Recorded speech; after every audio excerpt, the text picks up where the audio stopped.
minutes up there, Bernie. Go ahead, Hannah. Yeah, thank you. I know we're still waiting on the original version, and I know Mr. Clouda has a more detailed presentation of what is in this AO, the thought behind it, and next steps. So I'll just briefly say, I know this is a joint priority. It's in both of our houses. It's in the housing action plan. It's in the mayor's strategy, and it's been known for many years that, or several years, that the tax incentives we have on the books now are not producing enough of a result that we can call them really successful. And so this is a thought to not only rethink what's there, but also broaden it and really focus not only on affordable housing, but getting more housing built and those kind of medium to large projects that we aren't seeing getting built. And so what we're going to walk through today is more details of how this works. We can have a discussion about the choices behind them. We know there's another set of sponsors that have an S version, so we can talk about that as well. And the intent, I'll just say procedurally, is to have a public hearing on the 16th, continue that public hearing to the regular meeting of the 22nd, and then if we are ready, then to take a vote on the 22nd. So I think that's what I would outline in terms of process, and then I would turn it over to Nolan. Thank you, Mr. Chair. Nolan Clouda with the Mayor's Office, and I'd like to walk through some slides, if I may, Mr. Chairman. Sure, we only have one of the screens up for some reason right now, and Mr. Rivera just joined us on the phone. Go ahead, Mr. Clouda. Thank you. Thanks for the time today. I am going to share some slides that walk through what this measure is, what it contains, and a little bit of the background behind it, and of course, take any questions as we go along. So first of all, the need here is for more housing. You've heard this from the administration as well as from the assembly. We need more housing. There's the estimate out there of needing about 1,000 units a year, built or renovated. That's kind of the basis for the 10,000 homes in 10 years. Very little multifamily is getting built, and there's a particular problem with the feasibility of multifamily housing that this effort is attempting to address. So this is a slide from Agnew-Beck from their housing assessment statewide, which they have 9,600 homes is what Anchorage needs over the next 10 years. So very close. Our number is sort of a roundup of that, right? That's new and renovated or replaced units total to build toward that figure. There's the, of course, alignment with. Quick question, Nolan. Yes. Did we present these slides to the clerk so they get uploaded onto the website? Yeah, Mr. Chairman, yes. No, if they're up. Okay, thank you. Proceed. So members of the public who wish to find them can find them on the work sessions page. Go ahead. Yes. So this both the 10,000 home strategy and the Assembly's housing action plan both have language calling for the use of incentives to encourage the construction of more housing and to increase the housing stock. This is also taken from Agnew-Beck. They're kind of where the 9,600 homes are needed, by sort of income level, and that the orange area is the affordable housing that's for individuals that are below median income, and then you have this range of blue in the middle. This is sort of the middle income, and then the higher income piece, and the blue part there is where we have the biggest problem with feasibility. I'm going to stop for just a second. We need to do something technical. The classic solution to the boomer problem is to unplug it, and plug it back in and see if it fixes. So we're going to, Mom, it's going to work. Something's happening.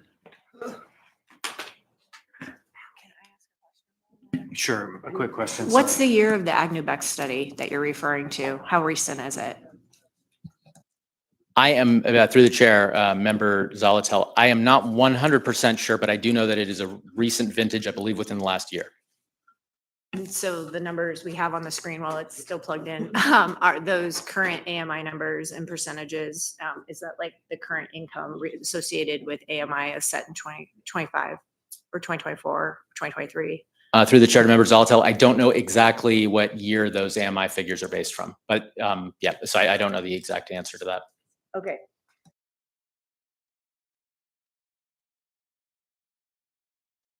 Oh, something.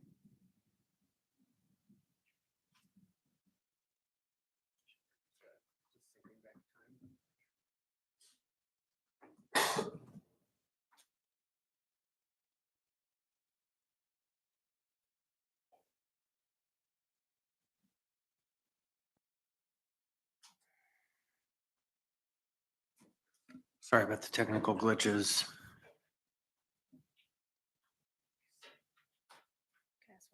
Go ahead. Do you know what number of members in a household this is set as? Is this a one-member household, multiple member households? Because AMI is by the number of people in household. I believe it's trying to aggregate all the households at that percentage of AMI.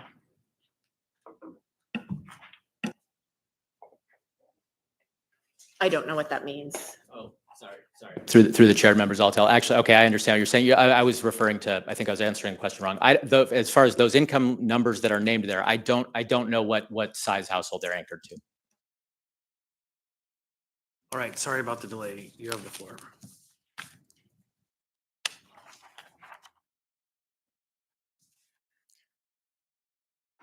All right. Well, so this slide is, I'm just giving a little bit more background on the need here. This is where, we talk about there's not much multifamily that gets built unless it has some amount of public funding going into it or some kind of an incentive behind it. And this is what we're talking about with that. This is the years 2022, 2023, and 2024, how much multifamily was built. So that first one is all multifamily, 4 or more units, total of 356 units built there. But if we look at just the 8 or more units, which is what this abatement incentive is about, you see there's 203 that were built in this time period. Of those, 155 of those units were projects that had federal funding, and 48 of those were ones that had a prior property tax incentive, the old 1260 that has expired, that was for downtown Anchorage. And so how many units were built that were market rates without any incentives those last 3 years? 0. So this is a very real challenge, and we aren't seeing multifamily built. And I'll say a little bit more about why that is on the next slide, which is that there's a pretty well studied and well analyzed, well documented feasibility gap with housing that causes there to be it's essentially that it costs more to develop the property, to build the property, than its value. So if I'm taking $2 to create something that is worth $1, then I'm probably not going to do it. And that's really kind of an oversimplified version, but the math actually looks pretty similar to that. So this is a slide that was done by Shanna Zuspan from Agnew Beck, and she showed that she updated her prior model. She had done some prior work on this, made some prior recommendations. This is something that there's been a lot of analysis over the years. But she took she updated her numbers to kind of current rents and costs. Construction costs have gone up, and she found that if you were to take a 25-year property tax incentive, that you would still actually you become very close to getting the gap closed. In other words, the gap is the gap between the construction cost and the actual value. You come within about $10,000 of getting that closed per unit. Which is close but not quite there. So this is determined by multifamily property is going to be valued based on how much income it brings in, how much income it produces.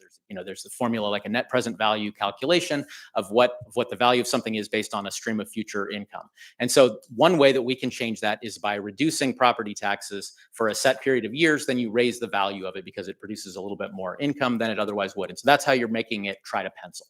And so that's really the math problem that this is focused on, is that. So no incentive. The gap is $130,000 per unit. With 25 years of incentive, it's just about 10,000 units. This is a typical development. The actual math on every individual project out there is going to vary a little bit. So the prior recommendation that was made here from this plan, this is our downtown gap funding working group. This is also done by Agnew Beck, and they said that their recommendation was to adopt an 8+ unit market rate housing tax abatement for 25 years for all of Anchorage, based on some of this type of analysis. So, okay.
I feel like I should be telling a joke or something right now. Fill the space. Well, when you put pressure on me, I can't come up with one, right?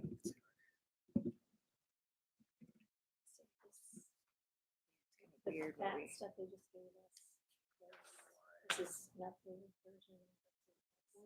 No, Maya, there right now. Okay. Okay, feels like we're back on track. Sorry, gentlemen, ladies. All right, thank you, Mr. Chairman. And then, by the way, too, the documents that are passed out here, the original S version is the one that was submitted by the administration with members Brawley, Rivera, and Martinez as co-sponsors, and the S version was by members Zolotel and Voland as co-sponsors. Next slide, please. And next. So all of that prelude that I had, bringing us to what the current AO is, the administration sponsored one, what it says. So incentive to build more housing to solve this challenge. We start in the current version we have. We are going to be pushing out an S version because we've gotten some additional kind of important feedback that we want to be able to incorporate. So I guess it would be an S1 version. So a 15-year baseline incentive is what's in there now. So that means anywhere in the municipality, 8 or more units that meet the other qualifications would qualify for the 15-year property tax abatement. We have gotten feedback that actually 15 years is with the way costs have inflated, that 15 years is maybe not a sufficient number. More about that in a moment. So it applies to the qualifying residential buildings, not the land. If you have a mixed use development that has housing and commercial, the abatement would qualify for the residential portion. It also doesn't apply to the land. So if you have undeveloped land, build housing on top of it, the land remains taxed. So it's the residential portion of the land that qualifies for it. Next slide, please. It has to be rental housing, not owner occupied. And the reason for that, we of course care about both rental and owner occupied housing. The reason that it is focused on rental housing is because there's much more of a clear connection between the property getting built and the financial incentive. I mean, that's less clear cut when it comes to owner occupied housing. That it requires a minimum of a 30-day lease. That means that's essentially, it can't be a short-term rental, can't be an Airbnb, that we're not trying to give property tax abatement for that type of a usage.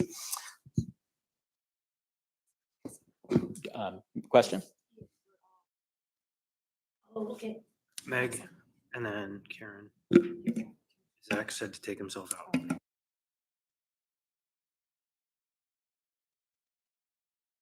Karen. So when you said the owner cannot live in it, if it's an 8-unit building and they occupy one of the apartments, that wouldn't count for this? Because owner occupied seems pretty desirable to have them on site in the building.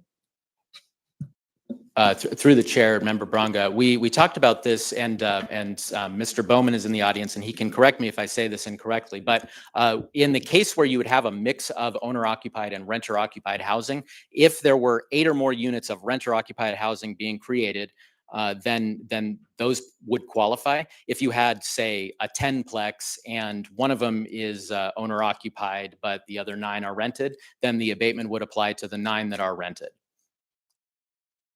I got a thumbs up.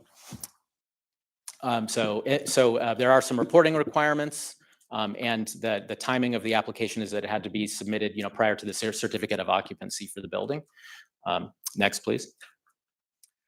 So there would be annual reporting requirements on the occupancy, unit status, any changes or improvements made to the property. These would all be, and by the way, the approval goes through the assessor in this AO is the way that it's designed.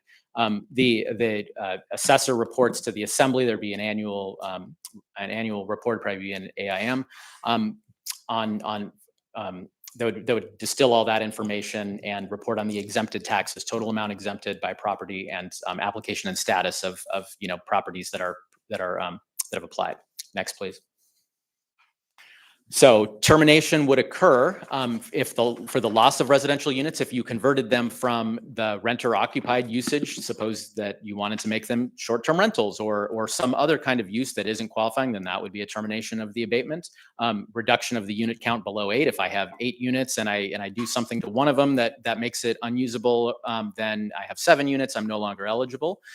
Verified unfair labor practices, and we are looking at further strengthening the labor protections in this too, and that's one of the reasons why we're planning on an S version.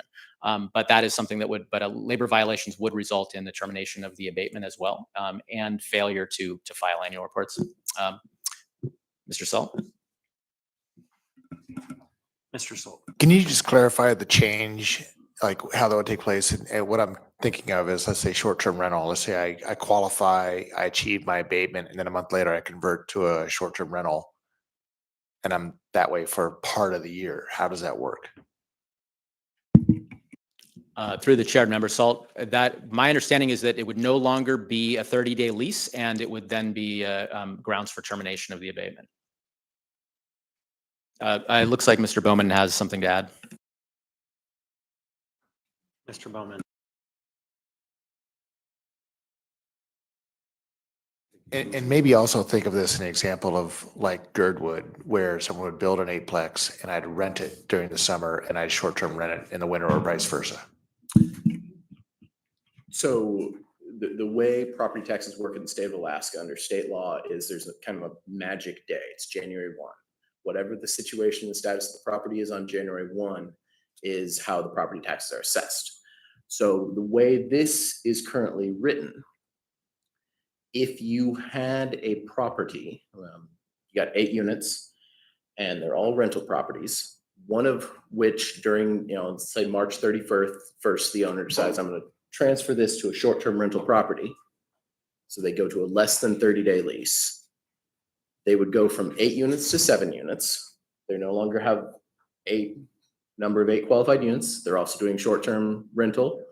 So the tax abatement for that 8th unit would terminate because it's now short-term rental.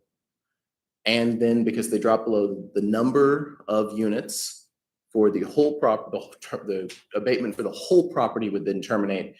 They might still, for that calendar year, because on January 1, 2026, they had 8 units that qualified, they would qualify through that tax year, but they would then lose their whole tax abatement for the residual 24 years plus of whatever they would have. So I'm just wondering if I'm smelling a loophole here, kind of around personal business property tax. On January 1, all my property's in the valley, and on January 2nd, it's back in Anchorage. So I switch back to 8 long-term rental units in November, and February I switch them all back to short-term rental, and I just do that every year. The way we've written this, if you lose the tax abatement, you lose the tax abatement.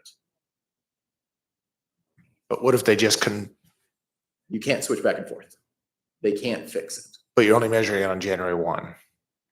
No, the tax year runs on January 1. So they would get the tax abatement for the year that, if in 2026 on January 1. If I switch anytime. If I switch anytime during the year, I'm done. Yep. Okay, got it. Roger that. Thanks. Well, and to clarify, let's say you have 10 units in the space and you drop from 10 to 9, you still get 9 units. Meg. Yeah, so I have a follow-up to that question is, how are we going to enforce that? Because we receive aggregate tax payments from platforms if you're doing short-term rental platforms. So what's the enforcement mechanism? How do we not get hoodwinked? Because I think Randy actually pointed out where the loophole, as he put it, is. And so without some kind of enforcement mechanism, it's not like the 8 units all know I'm in a tax abatement property and there shouldn't be short-term rentals here, right? Because you're at the whim of your landlord. So your landlord decides to do something. How will we catch that kind of activity? Because I know that Jack's team, they don't have time to go and look and cross-reference and audit. So how are we going to do this? Landlord would be required for some of the reporting requirements that are in the agreement that they submit the leases that they have. If we suspect that they have switched to a short-term rental, then we can say, hey, show us your leases. On an annual basis? Is it an annual certification to continue the tax abatement? Yes or no? Yes. Okay, so leases, and they're only 30-day leases. Okay, I mean, that's better. That definitely makes it better. I don't think it's foolproof, but I think it's better. And Thanks. if someone had like a 9-month lease that they were using, that would raise some questions and. You could do further investigation to start to pinpoint. Okay, I hear you. Thank you. Appreciate that. I see Jack walking up, the assessor. Okay, so in case you do, you have the floor, but okay. Want to proceed? Next slide, please.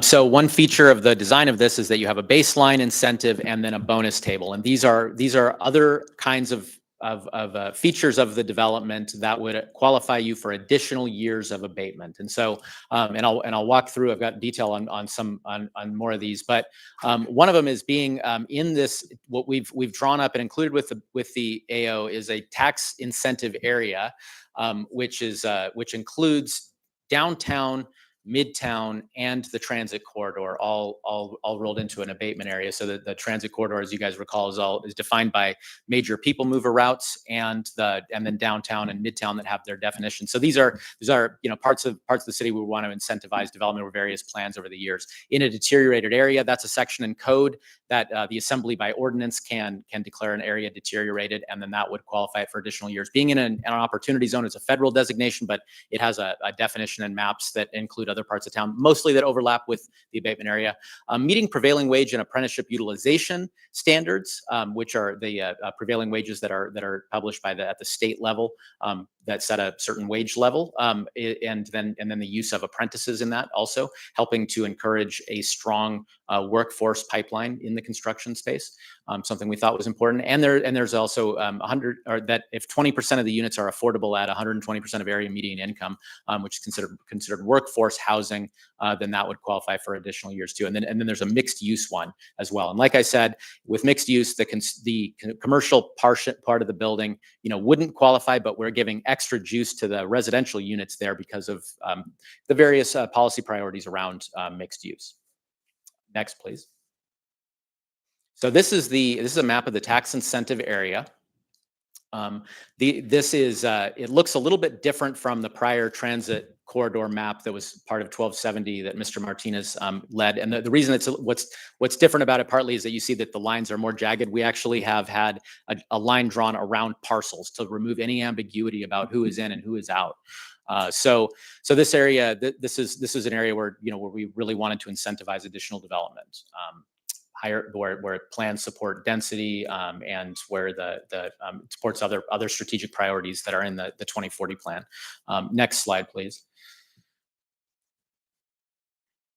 This is a map of the opportunity zones in Anchorage federal area. This was an idea contributed by member Zolotel, and that I thought was a good one too.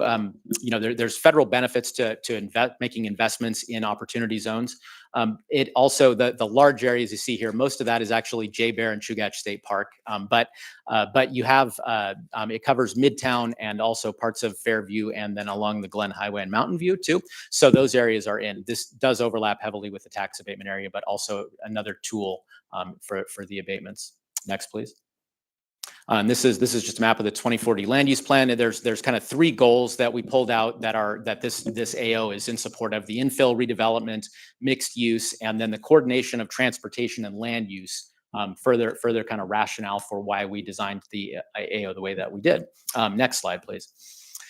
Prevailing wage and apprenticeships. So there's a 5-year bonus to help build our construction workforce. The idea is rewards developers who pay workers a prevailing wage, including their subcontractors, which is defined, and prevailing wage is defined by the Alaska Department of Labor. They have a pamphlet that specifies by trade, by occupation, the rate that is supposed to be set, and then the utilization of apprentices.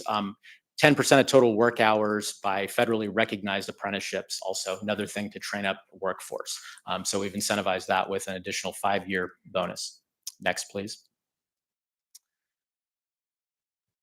So I mentioned an S1 version. We're working on this right now. We're trying to incorporate some of the feedback that we've received from the labor community. And another thing too that I alluded to earlier is that we've gotten some so from some of the analysis done, updated analysis done by Agnew Beck, as well as feedback from developers. Project economics at 15 years are still a stretch, and so we're concerned about putting out a tool that is still not quite getting us there, even though it's getting us close. So we want to make the baseline incentive actually 20 years, and we think that there's a good rationale for doing that. That is still not the 25 years, and the 25 years is still very close to closing the feasibility gap, but not 100%.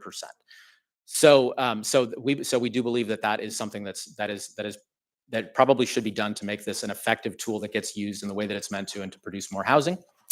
Like I mentioned, stronger labor protections as well, and looking at ways to incorporate better visibility and compliance with from contractors who might be participating in wage theft or in other kinds of unfair or unsafe labor practices.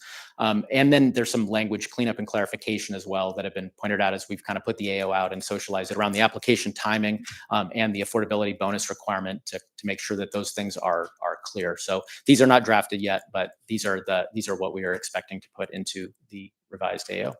And then I believe that is my last slide, and I am very happy to take questions. Mr. Or Zach, and then Meg, and then Randy. Yeah, thank you. Regarding the S version you guys are working on, you're talking about going the baseline 15 to 20 years. And I get it. Ultimately, we want to make these projects pencil. But I suppose my concern is if we also are looking at specific types of projects and other things that we want to create an incentive for, if those incentives are still meaningful, then it would seem that we're talking about taking this well past 20, 25 years into a range where I would be worried about, us potentially creating a burden for people who aren't even born yet to have to try and figure out how to manage that, right? So I guess I'm looking at this and I'm a little nervous about, are we not making these incentives meaningful anymore, either because you already get so many years without them, or they have so little consequence on the back end that they don't really do much. And I guess with that too, have you guys kind of sort of modeled this out? Because we say 15 is the baseline, but we also talk about there are lots of opportunities for you to take advantage of these incentives to take it past 15, to where I would think probably a lot of developers are contemplating this, or like we can pretty easily get up to 20 or 25 for our particular project. Are you guys looking at that as well? Through the chair to Member Johnson, it's a very good point, I think, that you're bringing up. There's a tension in a lot of ways between wanting more housing in general and wanting to support very specific policy goals around where to put housing and where it should go, and density and some of the goals in the 2040 land use plan. And so there's a tension there that what balance do you strike between those things, whether to incentivize just more housing or more specific forms. And so we're trying to strike a balance there. And we think that balance is about right, but other opinions may differ on it. But we do want to see a very strong baseline incentive. And so that's what drives the concern. What was the upper limit going to be? Like you say, you're going to take the baseline to 20 years. What is the maximum you're anticipating if they take advantage of whatever incentives are available? So through the chair to Member Johnson, we have in the current AO, it's set at 25 years as a cap. Even if the total number of things you're doing adds up to more than that, we would we're hesitant to go very much beyond that, but adding we haven't agreed on an exact figure, but adding a 2 years or 3 years or something like that is in the conversation. Okay, that's interesting. I personally feel like I need to decide how I feel about that, because again, I like what we're driving at here, but yeah, already just kind of looking at the various areas where there would be eligibility and whatnot, it already feels like about half of Anchorage would already hit the 20-year mark just because of where it is. And it wouldn't be hard to get do much to get that up to 25. So anyways, I'm still chewing on that. Next I have Meg. Yeah, thank you. A couple of questions and a request. So as you're working on your S1, I think to Karen's point earlier, in the definitional section, could we add a clarified definition of what it means to be owner occupied? Because it is a little bit nuanced. And I wouldn't want to chill trying to take advantage of this because you are an owner occupant who is going to build a 9-plex or a 10-plex or whatever the case might be, because it seems like that would be confusing, just like it was. Karen and I had the same question on that. So I'm a little bit concerned about the bonus table, or the year table, in that I guess I'm not clear on the problem we're trying to solve. I get the big problem. We're trying to solve housing, right? We want housing, but I'm not clear on exactly.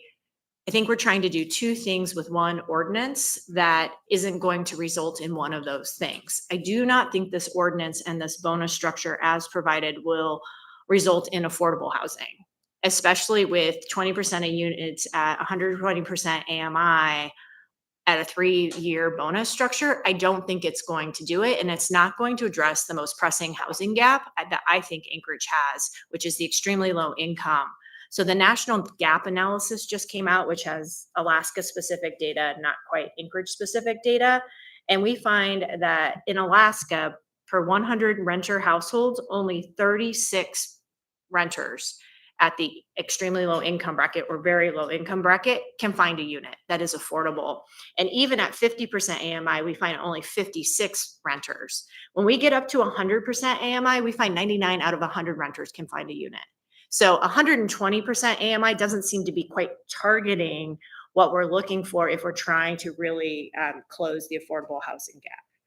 So I think that's really important to really define what we're trying to do. If we're just trying to create workforce housing, then we just need to be very clear in that messaging. We're not actually trying to create more affordable housing. Those are two different issues. Both are equally important, and we want to be really clear on what we're trying to do. So any clarification or thoughts you have on that, just kind of as you go back and think about your S1, I would really appreciate. The other thing is, I think we need to be a bit more clear on that bonus table, like exactly, again, articulating what we're trying to achieve with it. Why do certain things get additional years versus the baseline?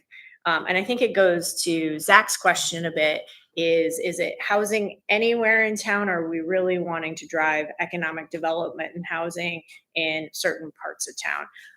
I'm of two minds on that. I'll admit I hate an overlay. I mean, I really hate overlay districts. And do we dilute the incentive so much as that we don't get anything catalyzed?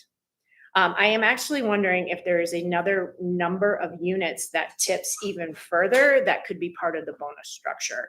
So there are 8 units, but what about like big units? What about 30 units? Like, is there something else we could look at to really, someone wants to go all in, elevator buildings that require those steel beams, the big construction, the big investment.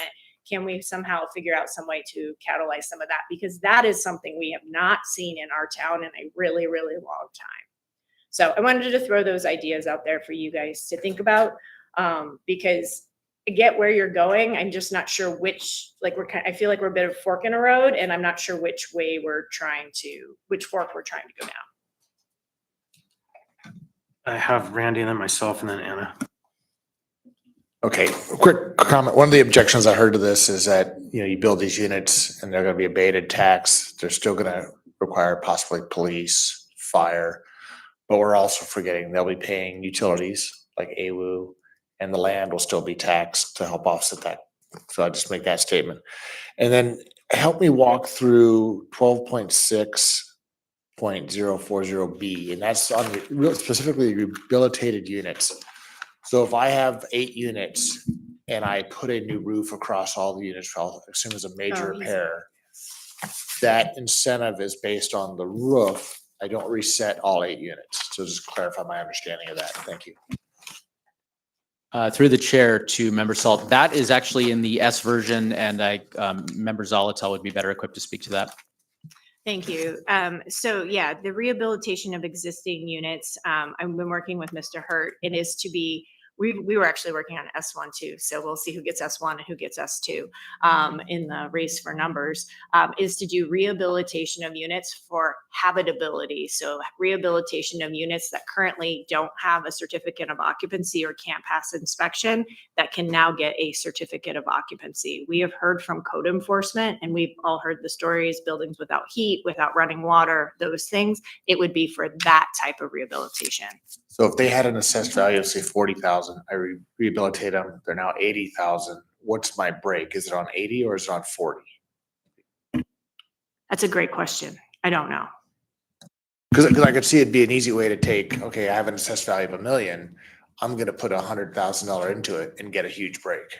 Well, so that's why we're being more targeted with ones that aren't currently occupiable, legally occupiable, bringing them back into habilitation. These are not high dollar properties, quite frankly. These are usually lower assessed, lower dollar value properties, which in my mind are probably headed to the vacant and abandoned side of the house if we don't provide some incentive or some opportunity.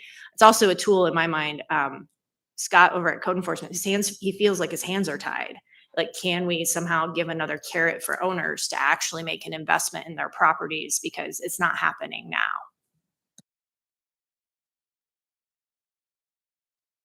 I have myself in the queue, and there are a lot of questions around that with some pretty bad property owners who have abused the marketplace systematically. I would not love to see us create a program where they could become more profitable. So I have to really chew on that a bit. There's one property owner in particular who comes to mind. So I think I'm challenged in two ways. I think similar to Mr. Johnson with Zach, that feels like the map is so everywhere that it's nowhere. Like if everything is within the program, and then if we go right to 20 years, then there is no real alternative assessment. It's just everybody who is going to do a project like this will essentially get the full benefit for all of that time all over town. And so I think it's okay to have a non-targeted program, I guess. We would have to have that conversation. But this target feels so broad, it's not really targeted. And so if the mission is targeted, then I think we missed the mark. And I also, again, on the 20-year piece, I think what's all of that table of other elements then don't really mean much, right? Because they're already there. They don't have to do any of it. All they have to do is put in a baseline unit. It could be a luxury unit. It could be any number of things. And so I don't know how we start to get to any other development other than the development that we're already seeing right now, which is development that meets a substantially high-end marketplace, 500,000 or above, 6, 7, 8. I think I went on the preview of homes this week, and there was only 1 or 2 units that were at or below 500,000. Everything was in the 700 to $2 million range. And so I don't know how we get A, targeted to areas, and B, targeted to values by using such a broad tool. I'm not opposed to this framework, but I just think that we have to be realistic about what we're going to be incentivizing if we're so broad. Next, I have Anna. Yeah, just briefly, I just want to remind folks, and this is good conversation about targeting. In my mind anyway, and this, I'm not speaking for all of the sponsors, this is really dealing with the fact that the market will not produce these units. And that has been true in this city since at least 2012.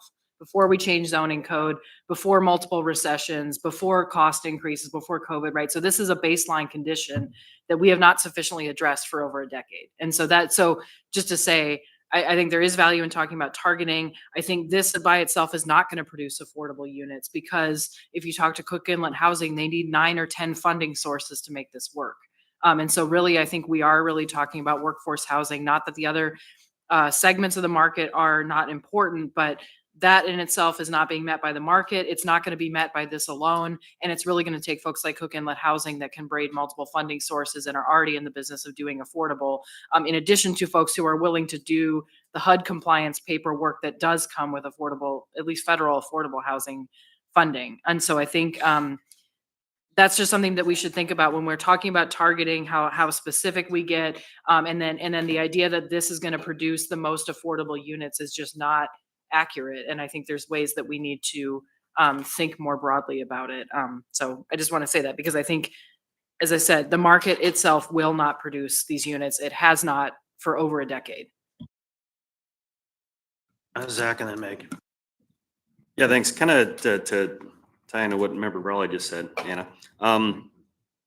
Is there anything that would preclude somebody like Quickland Housing from taking advantage of this program and then also other federal programs? I mean, are we not just kind of helping to close some of that gap, and then there are other places where they can go to further narrow it?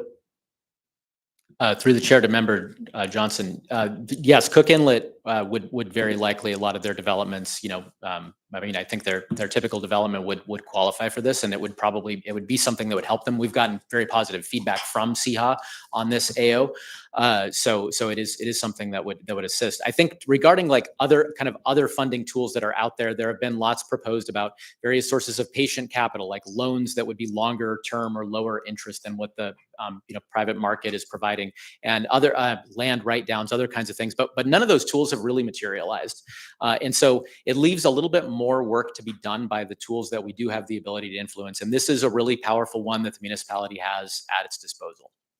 Yeah, thanks. I think it seems like a great tool, and if there are others we also need to put in the bag, then I'm open to that conversation too. But this still feels pretty useful. Since you haven't spoken, we'll move to George and then come back to Meg. Thank you. As one of the sponsors of the item, the original item there, thank you, Nolan, for being here with us. So I have a slightly different vantage point that I'll offer to this discussion. No one has a crystal ball. We know what hasn't been built, but no one has an actual crystal ball to anything that we're talking about. So like debating forward-facing potential outcomes is interesting to me. And I don't know if it's the best use of time, although it's important to do that. From my vantage point,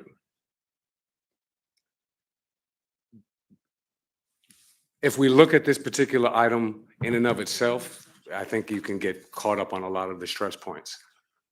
I don't like to do that. I think of the suite of actions along a strategic arc that goes along with this. So for example, from my vantage point, I wanted to see promises that were made in the past kept. Not what the future could potentially look like, because I'd love that too. But there were some really good promises that have been made in the past, like the development of transit supportive corridors, right? And so from my vantage point, just to turn it on its head, I didn't start off the conversation with the crystal ball analysis of the tax incentives to moving the future. I started off with what were the promises that we made in documents from prior leaders of our community that we haven't lived up to? And then how do we activate those promises to some extent, right? So I wanted to be clear that like even this tax incentive reform is part of a strategy that there are other parts coming that essentially are about activating, for example, the 2040 land use plan. So in my mind, if we have the ability to start keeping some of the promises that we've made in terms of where we want the town centers to be and those corridors of activation, then that is where I want the target to be, right? But essentially, one of the conversations that people have had in our community is there's very limited culture of, there's limited development culture. So people are used to doing what they do, and there's not a lot of flexibility on other areas of their own development. And so how many people can build the bigger units of affordable housing that we hope that are activatable in the promises that were made in past documents? Tons of difficulties to do those things. So then the other question is, well, we want regular housing potentially to even come on board at all. So we want to instigate any housing. And so part of the conversation has been, well, we need any degree of housing because it'll open up some degree of pressure. So that goes to the first part, which is like market rate housing citywide. I don't necessarily have a problem with that because it speaks to the challenge that people have said, which is we need any housing. And very few people have used the tax incentive as it has been defined already. You've articulated that. So sticking to the promise of plans, does this get us closer to a suite of things that will give us the ability to activate those corridors where working families live, where the promises that we said we would develop have been made, but we never kept those promises? I think it does. I think it helps us get a little closer, but just to my colleagues, the idea of targeting meets also the broad picture. I don't know if there's choices to be made in there. I think you bring it all along, but if there's depth to the targeting, well, I'm all in on that because my starting point is we've made promises to those targeted areas that are now being brought along for this particular part. And I hope that at least gives some insight to where I'm thinking and offer that to my colleagues as well. Thank you. Meg. Thanks. Actually, that raises a really good question, George. How many parcels, and then we may not know this offhand, are available for development in the 3 bonus areas that could be allowed for this development? I would really like to know the magnitude of impact or the promises kept, as Mr. Martinez says, because that's the thing. And that's, I guess, kind of where I am at with the intersection of George's comments and Zach's questions. You know, citywide, are we losing something or not? Because I don't know what the potential for development actually is. So what is the catalyzed potential? Particularly, I understand the comment about transit supported corridors, and I went and dug deep on why they didn't work. And a lot of it was around the set asides, like in order to trigger it. And now I understand it's a part of the bonus structure, but I honestly think that the affordability measure in the bonus structure is only going to likely be triggered or taken advantage of by the cook inlets in the world who already have other requirements and other pieces in their federal fund stack that are going to require those otherwise. So I am really curious of like kind of how many parcels, I guess, which we could possibly see how many units would be possible on those parcels, like to do the math, the equation out, and how does that further the goal of the 10,000 homes or the 1,000 home target in particularly those 3 bonus areas. So I hope that's clear. If not, I can try to be more clear via email. Through the chair to members, I think the number of developable parcels in those areas is something I'm going to reach out to planning and see if they can provide some way of approximating or estimating that. On the affordability piece, I fully recognize the kind of difficulty there, and we really do want to see affordability encouraged. How do you do it without making the incentive, and keeping the incentive a useful tool? And it seems like that's a challenge we haven't fully figured out. And I think that question of number of parcels, we've got to go back to the zoning district. So does the zoning district allow 8 parcels or not, or would they have to be rezoned? And similarly, it's that mixed use bonus as well, because only certain we have mixed use zoning now. And so how many are already set for redevelopment that could take advantage of that 3-point or would have to go through a rezone process? And the reason I ask these is we're talking about rezone in another item. And so how do we catalyze those rezone processes to work in conjunction with this opportunity? If we're seeing a number of parcels we would hope to target would have to go through what is right now a fairly onerous process and expensive. So I had myself in the queue then, George. Your question is very interesting. It becomes very confounding when you add the rehabilitation question. And so, because, you would need some kind of a benchmark of the status of properties to be able to calculate out the potential. So I think it's the planning department and the zoning district can give you a general number. They might even be able to give you a raw parcels, unbuilt parcels, no improvements. But when you get to the question of rehabilitation, it becomes pretty confounding for data. And then, but I think there are certain neighborhoods where you could probably add a percentage, kind of an estimated percentage of properties that are deteriorated or that could give you some data, but I think it's mostly what they call a Wagner. George. Right on. And then on that point, we would be probably utilizing our like VNA list, vacant and abandoned property list, as part of our data set. As an extrapolation. No question, yeah. And to Member Zaltel's point, and this is why I think that talking about this as like an isolated piece is really challenging, because this is a part of a suite of things that to Member Zaltel, Meg's point, goes back to the promises that I've described.